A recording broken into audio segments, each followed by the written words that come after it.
Hello there, welcome to DaveTech YouTube channel, and in this short video, I will show you how to download and install the Canal Plus app to your Hisense Smart TV. This is quite easy. If you find the video helpful, like, subscribe, and share for more important videos like this.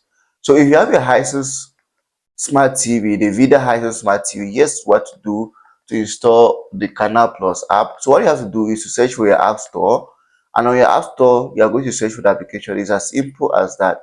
So to come out to your app store, here's what to do. In your app store, just click on the search button, and then I'm going to type in Canal. So now here's one thing. You can also browse through your app store apps to search for application. But just for me to save time, I'm just going to come over here and type in the name of application, which is Canal Plus, or just Canal. So I'll type in Canal, and I'm just going to go ahead and search for it.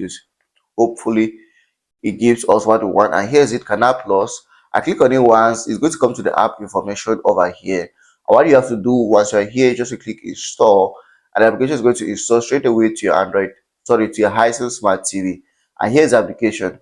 So it's already installed. Now just click on it once, and the application is good. If you want to launch it to see, just click on it once, and the application is going to launch and open. But you have to create an account to continue using the application. And that's it about this video. If you find it helpful, like, subscribe, share for more important videos like this.